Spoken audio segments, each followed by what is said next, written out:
So, hey everybody, and welcome to this week's show. Tonight, Crazy Riggs, also known as Ed. Hello, Ed. Hi, James. And I, the first Bat James, are going to watch Dredd. So, for those in the know, based on the 2000 AD comic book character Dredd, the movie came out in 2012, stars Carl Urban as the eponymous judge, and has a plot similar to, but is not in any way connected to, that of The Raid, which is another epic film which I highly recommend people watch. Unfortunately for Dredd, it wasn't a massive box office hit, but in recent times there has been news of either Netflix series, which I hope they do, because I think Dredd as a movie is good, but I think he'll play to his strengths as an episodic character. I don't see a problem with that. You can expand the universe out much greater, you can get to see a lot of different things. So we're going to get the movie started, then we're going to just chat about this sort of stuff as we go along. So this is the Carl Urban starring feature, as I just said, which I'll edit out because I sound like a retard for saying that Carl Urban thing twice. And not the uber quality Sylvester Stallone version. I don't know whether what's worse in that movie, Stallone for taking his helmet off, because as everybody knows, Judge Dredd never takes his helmet off. The fact that it's got John Schneider in it. There's a Weasley whiny. I don't know if that's John Schneider's best performance ever, by the way. But I think it tried to do too much with that Danny Cannon film. But this one, you get the idea. It's shot in South Africa, so you get an idea of the mega cities and what they're all about. There's been a nuclear war, it's wiped everybody out.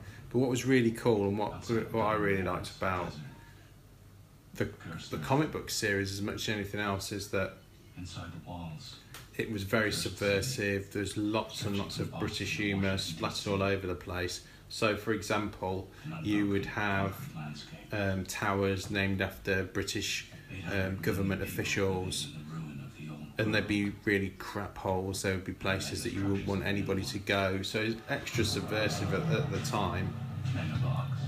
But it was also a big riff on 1984, Big Brother, all that type of stuff. And the idea that it's ultra right wing in terms of judge, jury and executioner. And it doesn't matter how small the crime is, you would just be judged for it.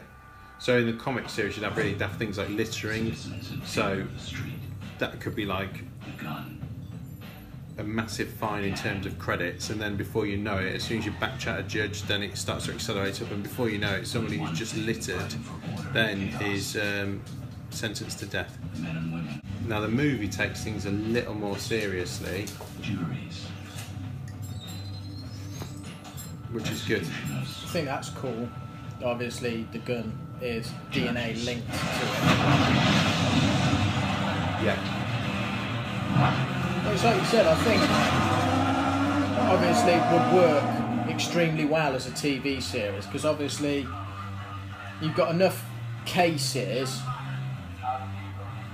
to build up, a series. You could have an overlaying or underlying case, like a lot of procedural shows do. But also, for me, it's dark enough to be really good. I mean, like Daredevil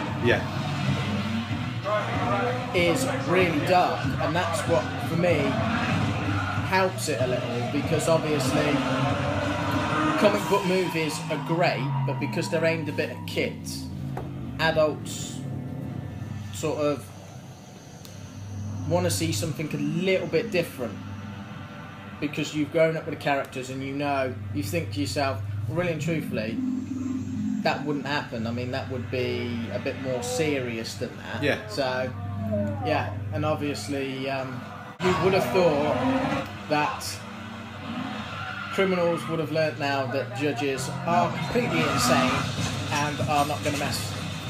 Yeah, because in here you've got, it's quite interesting because you've got different types of judges for different circumstances. So you have your standard judges like Dredd, who are your grunts, your assaults. They see everything black and white. Then you've also got the side judges, who are those humans who have been identified that have a high psionic capability. So they're partially psychic, and they've got some other tricks and traps that they develop as that particular series goes on. But this introduces Judge Anderson as well. Yeah. So, and she's a really cool character. She's really, really tough. She takes no nonsense. But it shows her from sort of a bit of an innocent character to develop through the film. He does not look very happy. Judge Dredd is never happy. Then there's also the opportunity that comes in TV series. You can introduce somebody like Judge Death, who is completely bonkers. So obviously in the comics he's got a brother, hasn't he? Who was originally a judge but turned criminal. Yeah. And then obviously, because it's been quite a while since I've read a Judge Dredd comic, because they're clones, aren't they? That's also very cool. The weapons that the judges carry, their guns, they can talk to them and it changes the type of ammo that it provides. For me it's a great casting because Carl Urban he's got a great no emotion face. Yeah. No, the fact that what's really cool about this as well, unlike the Stallone one, is that the judge's gear looks like it's worn and it's a bit crummy. It's not in the best condition. You could actually see the world becoming like that in a way, like with mega blocks of buildings. Oh yeah, they're completely. The mega cities are completely insane, and the buildings inside them. I mean, Peachtree's is specific one designed for this particular film, and the drug slow-mo is quite interesting. Slowing down moments in time. Good casting as Mama and Lena Headey. Most people will probably know her from Game of Thrones, but she's a really, really good actress. Sarah Connor as well, a really good version of Sarah Connor in the short-lived TV series. Yeah, there you go. Thrown to your death with a little bit of slow-mo, so time seems to stand still. I think, even though we're not watching in 3D, this is a really clever 3D shot and actually gives you an idea of how 3D can be used in an interesting way. I can't tell, they've been skinned already, haven't they? Yeah. You've only picked door number 2. Exactly. So I think the quite clever thing about this film as well, although of it's futuristic, you can notice quite a lot of things that happen today, like the kids on the skateboard ramps going around, things like that. So there is, you could say that society, even though it's broken down a bit, there is still the general things which kids would do.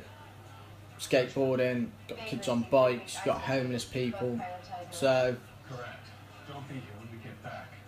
when you look at it, you can actually imagine the future being like that. Yeah. So why do you want to be a judge? I wonder what the outtakes would be like as well, and we're working with Carl Urban while he's making this. However, he didn't completely burst out laughing after some scenes. Ew. That's the thing as well. It always makes me laugh. I know. Obviously, you've got some. These are lower level criminals, but they've got all high tech stuff. Yet they live in a dump. A real dump. Yeah, you know it's not good when you've got bars on the outside of your windows when you're inside a building.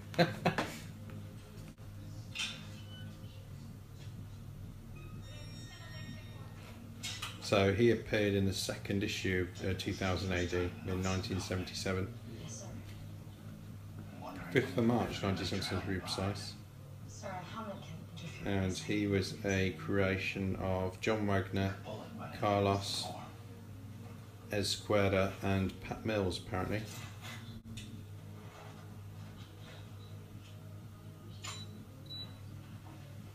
Definitely got some cool high-tech weaponry as well. Very cool. No, look ready. Just adrenaline, sir. Yeah, so you're right. So senior judge Joseph Dredd and his brother Rico Dredd were claimed from the DNA of Chief Judge Fargo, the first Chief Judge, in 2066. Their growth velocity accelerated to apparently the physiological age of 5. With all appropriate knowledge for their age, electronic implants in their brains during gestation.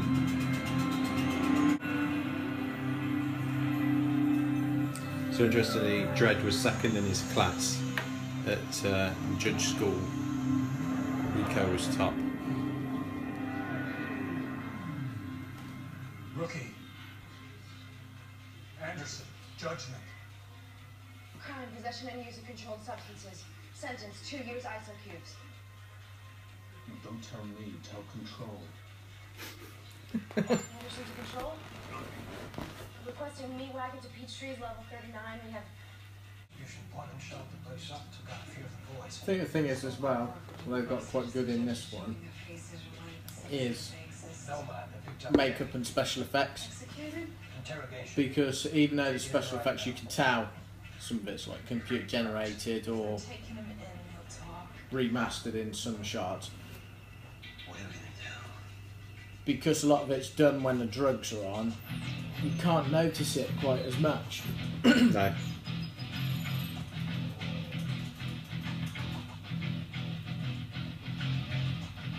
...2000 AD is responsible for huge amounts of comic book writing talent who went over eventually to the US and did a lot of stuff for Dark Horse Comics. So not only do you have people like from the artists, you have people like Brian Boland. In fact, if you've not seen it, I'd highly recommend. There's a documentary about 2000 AD called Future Shocks, and it just charts the story of 2000 AD, how it came into existence, how they ran things, the artists. The only person, unsurprisingly, who isn't involved in the documentary who did work for 2000 AD is Alan Moore, the creator of Watchmen, V for Vendetta, numerous other other classic comic iterations. But then you've got Mark Miller as well, who wrote for them before moving on to Marvel. So huge amounts of talent, and I think it's still seen as a point from which people launch themselves into the US. Because in the documentary, what they talk about is the fact that a lot of these guys grew up and they were massive Marvel and DC fans, as you'd expect, really. In the UK, pre-2000 AD, you had Dan Dare, and you had The Eagle, and then probably for children a little bit younger, though I admit I read it till I was a lot older, you had the Beano and the Dandy, yeah. And the Beezer. and the Beezer, Yeah. the Whizzer and Chips, Yeah. a few of the sort of classics. And told him to move. I think what's different as well, in this film they focus on Mama, whereas in the Stallone film it was the Angel Gang, Yeah. Control if you copy. My comms are done. in a bit of a conspiracy type. We'll head for the med center.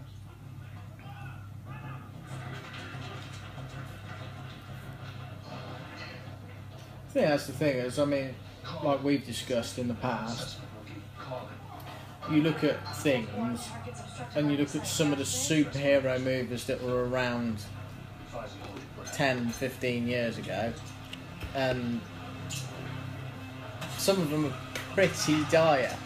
However, if you hadn't had them, you wouldn't have some of the films that you've got today, and I think that's in a way, it's sort of like the natural progression, isn't it? I mean, you make a few, you get people interested,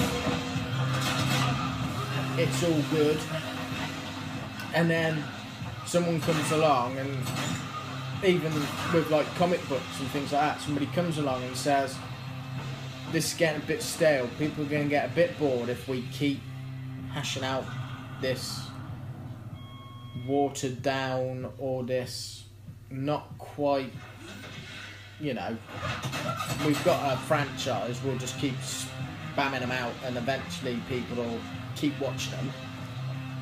And I kind of think that's what helps Marvel, is that each movie is slightly different. They don't try. Earlier on, some of the films could have come across very samey, but they've been smart and they've mixed up the genres for each feature. But I agree with you. I think when you go back, so if the first sort of mainstream superhero film that most people will have seen would have been Superman the movie. yeah, 1978, and for pretty much most of that movie still holds up today. The only bit I never really kind of liked is the bit where he goes and spins, changes the way the world spins and turns back time. I kind of think that's just a bit what.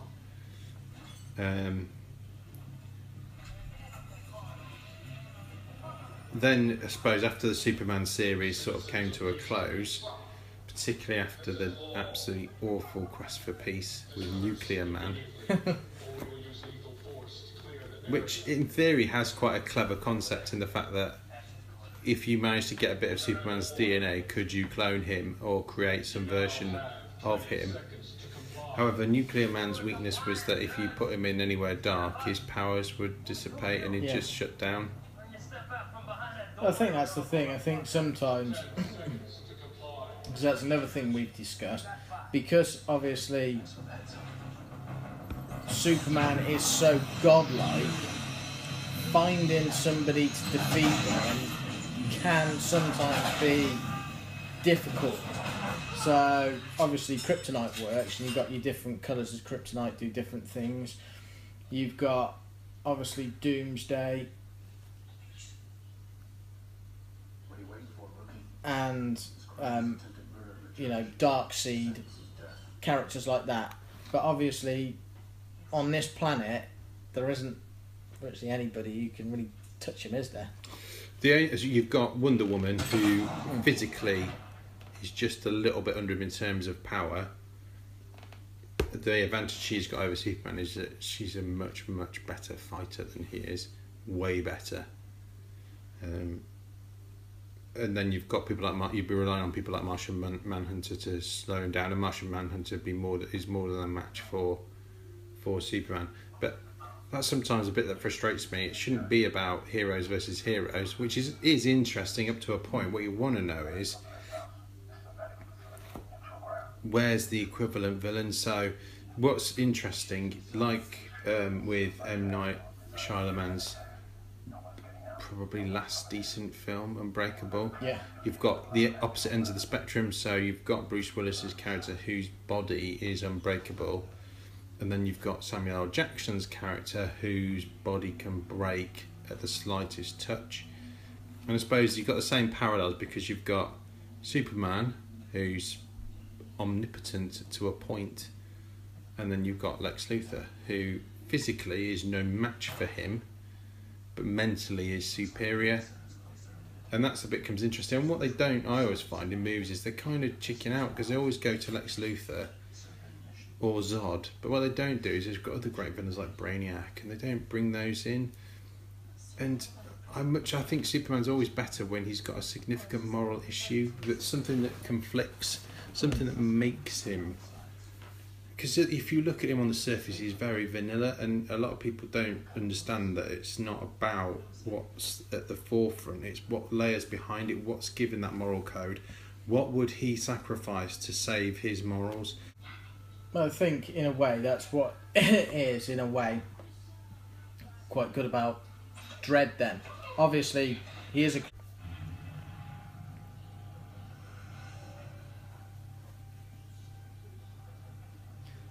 So I should imagine that's hard for her character, Anderson's character, is obviously because she's got psychic abilities and she can see into people's minds and see into their past. She's probably going to have a little bit more empathy with them, because obviously you can see points in that person's life that made them into who they are.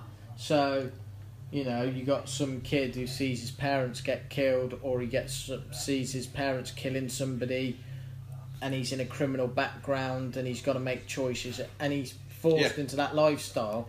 Whereas obviously Dredd just sees it, like you said, in black and white. Right, he broke the law, he's dead. What's the reasoning why he's like the way he is?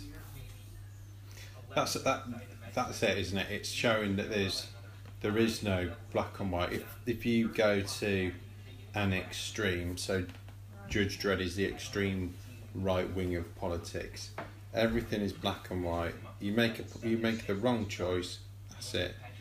And what Anderson is somebody who shows, in the comics in particular, but also in the film, what are the consequences of those actions? What does it actually mean? You've made that decision based on those facts and nothing else. And in an evolved society, do you just take the base facts, or do you go into greater detail and try and understand and see what the cause was? Now, it's not to excuse any behaviour, but it's just to say, make decisions based on the right level of information. Don't just make them on the go.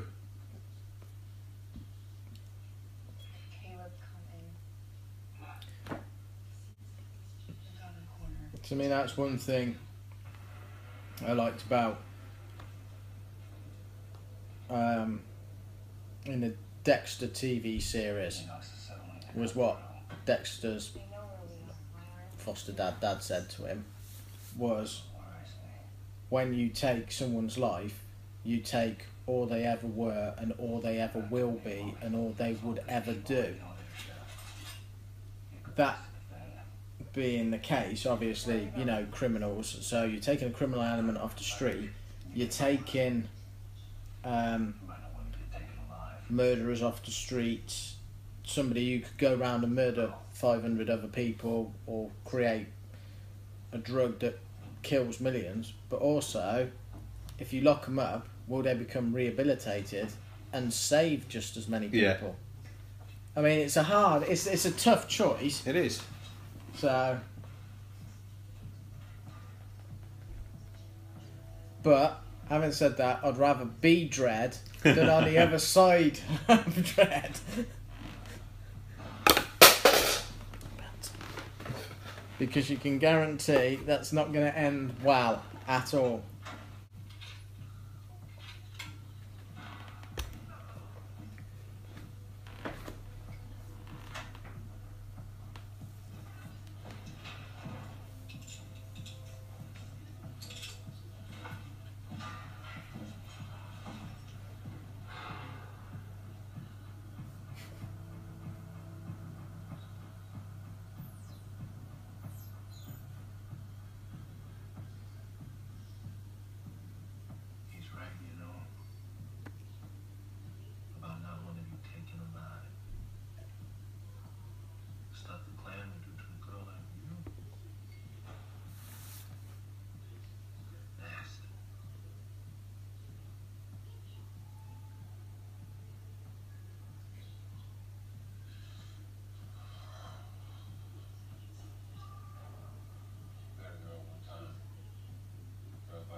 So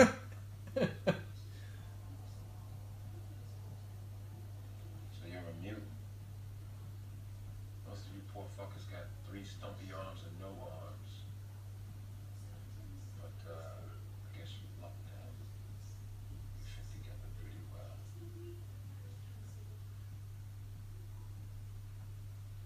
Psyche.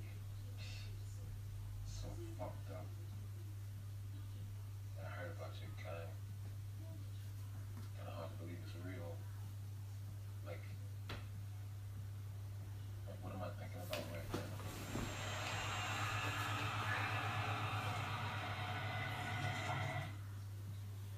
Actual violent sexual liaison between the two of us, and he quite almost attempted to shock me. I mean, when I think about comic book movies, as we mentioned at the start, there's the first sort of wave that came through with Superman, and then you had the 1989 Batman series, and then you had there was a Captain America film in there. There was. That was a time when DC was way superior to Marvel at making movies. Is that when? Because obviously he had rubber ears glued on the outside of He did have rubber ears glued on the outside of his helmet for some bizarre reason. Alongside the fact that, if I remember rightly, one of his main things was he'd say that he felt unwell and then he'd go and steal people's cars. Yeah. Which is just really, really weird. So there's the Matt Salinger version and there's two versions before that. And then there's the very, very odd, low-budget spin-offs from the Incredible Hulk TV series. So you had Thor appear in Trial of the Incredible Hulk, and then you had another one which had Daredevil in it. Yeah. And so there's a Nick Fury movie. Nick Fury with the David Hasselhoff. And as the DC movies started to dip, the Marvel movies seem to move in a different direction. They seem to be coming up in quality because the film that always gets forgotten, everybody talks about X-Men being the start, and it's not, because I think what people forget is the start is Blade. Yeah. Blade is the film that got everything back and showed that actually you can do things with comic book characters in a really interesting way. And Blade was no major comic book star. He wasn't a hero, a massive hero in the Marvel universe, but he was cool. I think that's what works quite well, though, is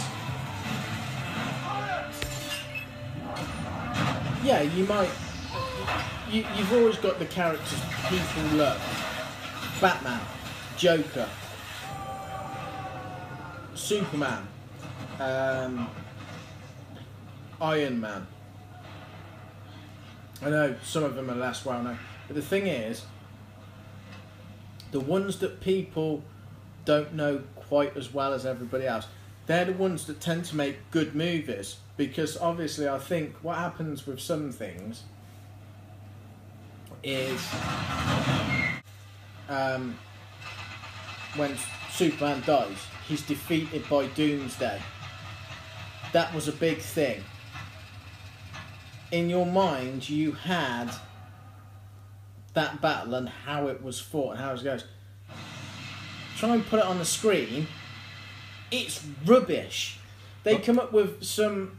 I mean, when you think about it, today, really and truthfully, you should be able to do something half decent with it. I mean, I would argue that it's not even a great comic. The death of Superman is a massive publicity stunt. His readership numbers were waning quite dramatically, and DC needed to do something different. So they said, we're going to kill him off, and that boosted readership. And then it had, I think it was 3 or 4 variants of Superman. There was a clone Superboy, a robotic Superman, Steel, which is weird, and a movie starring Shaquille O'Neal. But I think that's the thing. I think sometimes, obviously, because now I think it's very easy to bring new stories in, because obviously what they tend to do is you have a run, and then at the end of that run something happens, you get some weird interdimensional thing, or you get some deaths, or you get something, and then it's reimagined and a new wave comes in. But obviously I think, back back when we were kids, I think they did worry a little bit more that if they killed off a character, how was going to happen? Because nowadays, obviously, the world, you can go on the internet and you can get comics from all over the world. But back when we were kids, you had to wait. Yeah, I mean, the stories that I really remember that came out of the news. The first one was the change in Spider-Man's costume. So moving away from the classic red and blue to the black suit. That was the first one. Judge Dredd just found somebody guilty by throwing him off a roof, or should I say a big ledge, and then just walking off and not really caring while Mama watched him do that. Then Death of Superman, but one that wasn't really publicised very much, but I remember quite a lot, was Death in the Family. So the killing of Jason Todd as Robin. Yeah. And I remember being stood outside I don't know if it was a bookshop, it probably was a bookshop, and just being entranced by the cover of this comic book in York and just seeing it. And it's Batman holding the bloody body of Robin. I'm thinking, what the hell is this? I really, really need to read it. And then at that time I was very fortunate because you got The Dark Knight Returns, you got Batman Year One, Death in the Family, and then The Killing Joke, which those are 4 very, very good Batman comics, and the only one I've enjoyed reading more than any of those is The Long Halloween. I don't know if you've ever read The Long Halloween. I've never read The Long Halloween. So Long Halloween is basically the plot to The Dark Knight. So it starts off with the Commissioner working with Harvey Dent and then working with Batman, all 3 of them together. And then it shows the fall, but it brings in Catwoman and it brings in Poison Ivy with Superman. It's just really, really good. Welcome to the inside of your head. It's kind of empty in here. You can see other influences here though, can't you? Films like RoboCop. Oh, He's definitely. pissed himself. With the drug factories, which does lead us to that amazing scene in RoboCop, the first one where he breaks in. Clarence Boddicker, you're under arrest. Dead or alive, you're coming with me. Wastes everybody in that drug den. They just kind of look like they're still firing guns at him, and you can see it's having no effect. It's like, what are you doing?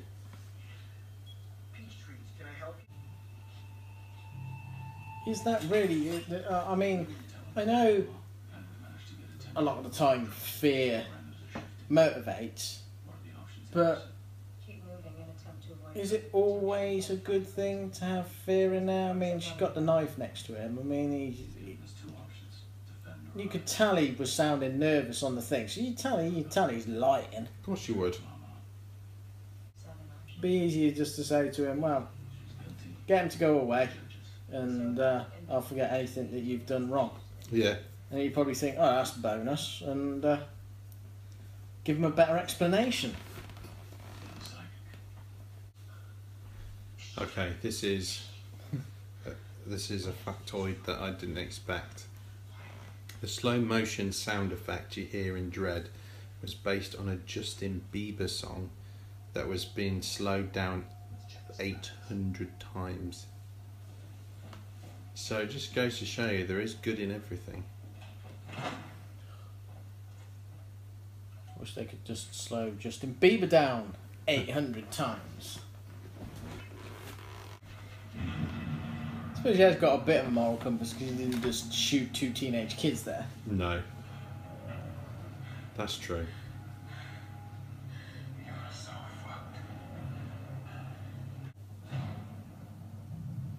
Yeah, at least he knows they're on floor 200, so taking the stairs is not an option. Exactly. This is Dredd though, so, you know, you could possibly just do all 200. Is that dude wearing a wig or is that his red hair? Because it's kind of shiny, scary. I think it's a wig. Yeah. I'm thinking away. I think that is what's so good about some of these characters.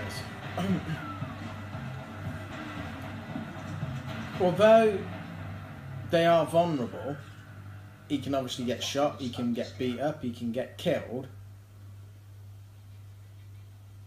The criminals keep underestimating him. And I think that it's because they try to think, well, he's a law enforcement officer. Although we know that the judgment can be death or ISO cubes or something like that, you don't expect him to be that nuts. Right, forget it. Order you are dying. I don't care. I'm coming in there whether you like it or not. The worst one that they don't mention is banishment to the wastelands. Judge Volt, who's one of the guys who they told to leave, he's actually an ally of Dredd. It's like he's a good guy, as close as you can get to being a good guy, but. You got some bent cops.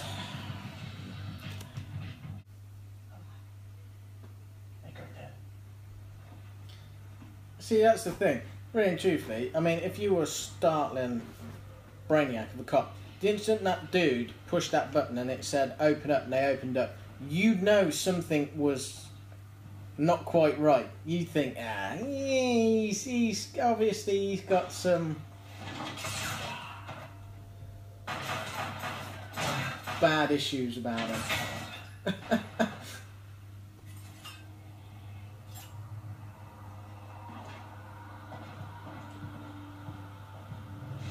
It's quite important that on screen that just showed that he's low on ammo, and that's really important because his weapon only holds certain types of ammo, so it's not like you can go and pick up someone else's gun and reuse it.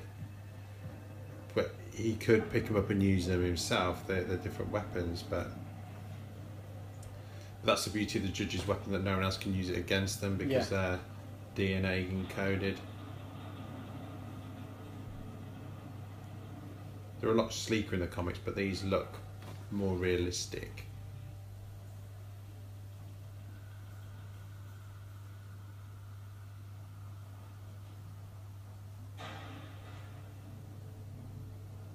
So it riffs on quite a few things when you think about it, doesn't it?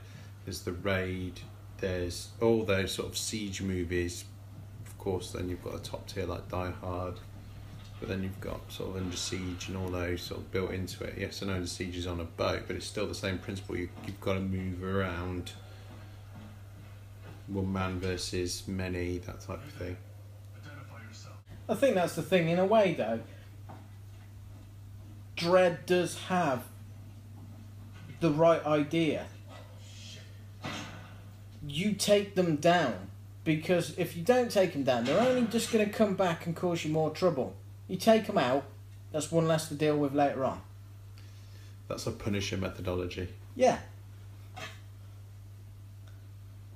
Except Dredd is not a half measure. No, definitely not. Dredd and the Punisher would get on very, very well. Other than the fact that Dredd wouldn't like the Punisher because he's a vigilante, so therefore he'd have to stop it.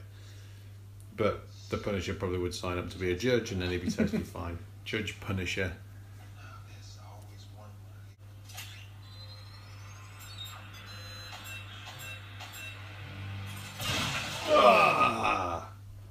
Blew his hand off. So she's quite unique as one of the judges, that she can't wear a helmet because it just does it sort of suppresses her psionic abilities. See, that's the way Judge Dredd could confuse his enemies as well. Because what he could do is when somebody's looking at him, he could smile, which would get them completely off. Oh, what? He just smiled? Yeah, I don't think he's got that thinking though, unfortunately. No, he's just got, I'll just go in there and waste everybody. 3 ways now. Yeah, that's the thing. That looks like some nasty thing that judge has got there though. Oh, definitely. It's like a cross between sort of like a shotgun, an assault shotgun, and an assault rifle. I think that's the thing that's quite good about this as well. When you actually watch them and they move, though they're wearing that body armour, they move quite... although they can still do hand-to-hand stuff, they move slowish. Which would be true, because I mean, you're bulked out. Yeah. I love the fact that Dredd, who's just been shot, doesn't scream. He just grimaces a bit more than he is normally.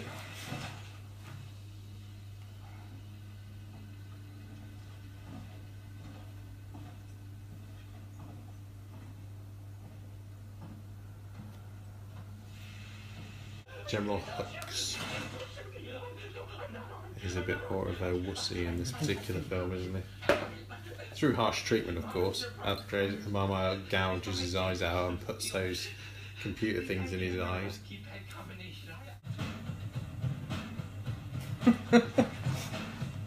Bit of respect there. She's already passed as far as Dredd's concerned. That is the quality thing about him. He's got a respectful grimace there. Oh, look at that. Yeah, Yeah, I'm impressed. It's not quite. It's almost the same grimace that John Voight does when he sees Jennifer Lopez in Anaconda.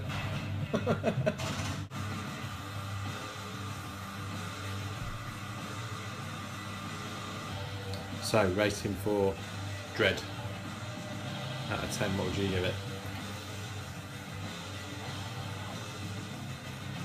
I'm going to give it an 8 because I like the more adult, like we said, the more adult comic theme. It's got a good storyline. Yeah. Some really good action sequences in it. It's only marked down marginally. It's only a minor gripe. I think some of the violence is a little bit unnecessary. Yeah. I know they wanted to give it a good sort of contrast that there's, that's what violence is like, but some of it just seemed a little bit OTT. If they'd have toned it down a fraction, might have given it a bit more. Yeah. But I think Carl Urban as Dredd is phenomenal. I think Anderson was phenomenal, and Mama just total nut job, brilliant, and I think it's got a good cast. It was very well cast. I enjoyed it. What about you, mate? I agree. I give it an 8 out of 10. I think it's benefits from it's a clean and simple story. It doesn't try to overcomplicate things, and I think that's to its strength. I think it's at a great running time at only just over 90 minutes. That really, really helps. I think too often these days you get movies that way overstay their welcome. Sometimes you need it, sometimes you don't. This is an occasion where they got it exactly right. And I agree, I think the three main protagonists, Carl Urban, it's one of the best comic book interpretations out there by quite some distance. Definitely for anybody listening, you must watch this film, give it a go, and hope that Netflix get a series out of this, or any of the online streaming services. Someone does something with it. It doesn't have to be quite as violent as the movie. It could be tone it down a little bit, and I don't imagine it would be. But they could do so many interesting things. They could go into the wastelands. There's loads and loads of Dredd story to go on. And I think if things like Preacher can get adapted, there's no reason why Dredd couldn't be made a success. So, thanks for listening. Hope you've enjoyed this particular show, and we'll speak to you again soon. Thanks a lot. Thanks very much.